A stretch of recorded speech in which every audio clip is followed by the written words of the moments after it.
வணக்கம் நண்பர்களே, நாங்கள் இன்றைக்கு ஒரு விஷயத்தை பார்க்க போகிறோம்.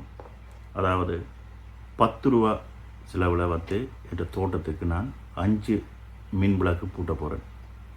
அதாவது 10 சுவிஸ் பிராங்க், அதாவது சோலர் மின் விளக்கு. இது நான் இன்றைக்கி லந்தி என்ற ஒரு மார்க்கெட்டுக்கு போயிருந்தேன். அங்கே 10 சுவிஸ் பிராங்க் போட்டிருந்துச்சு. அதாவது நாங்கள் எலக்ட்ரிசிட்டி கரண்ட் தேவையே இல்லை. நீங்கள் செய்ய வேண்டியது ஒன்று தான். அதாவது இந்த சோலர் மின் பல்புகளை நீங்கள் வேண்டி உங்களோட பூக்கண்டு விளவுகளுக்கு நீங்கள் குத்த போகிறீங்க. இரவானதும் ஆட்டோமேட்டிக்காக பற்றி எரிய போகுது.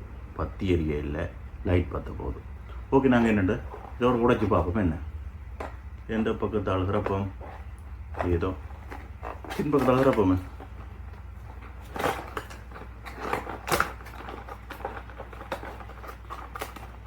ஓகே,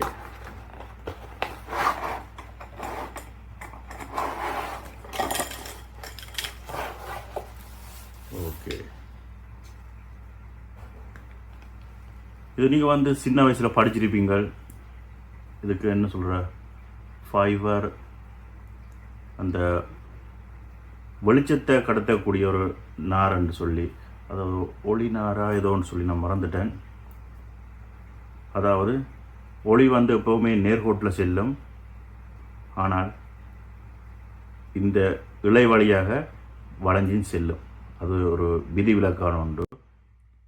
இந்த இலை கூடுதலாக தொலைத்தொடர்பு சாதனங்கள் அவங்களுக்கு இது யூஸ் பண்ணினோம். ஓகே, இதில் என்ன தந்திருக்காங்கன்னு சொன்னால், ஒரு சோலார் பேனல் தந்திருக்காங்க. அதோட 5 விதமான ஓகே அப்படியே 5 லைட்டும் தந்திருக்கணும். ஸ்டாண்ட் இது. ஓகே, நாங்கள் முதல்ல வச்சுட்டு எங்கே வைக்கிறது? வெளியில் பயம், இருட்டாயிட்டுது. வெளியில் பயம்.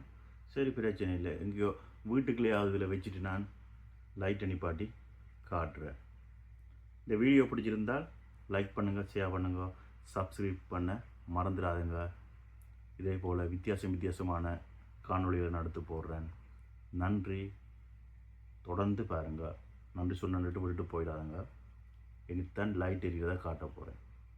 ஓகே, தொடர்ந்து பாருங்கள். நன்றி, வணக்கம். ஓகே நண்பர்களே, சோலார் லைட் வெற்றிகரமாக பிரகாசிக்கிறது. அதோடு மட்டுமல்லாது இன்றைக்கு இரவு, அதாவது வானிலை சரியில்லை. மழை, மின்னல், இடி, பலத்த காற்று என்பன என்று கொண்டிருக்குது. ஓகே, நான் இந்த வீடியோட நிறைவுக்கு வந்துட்டேன்.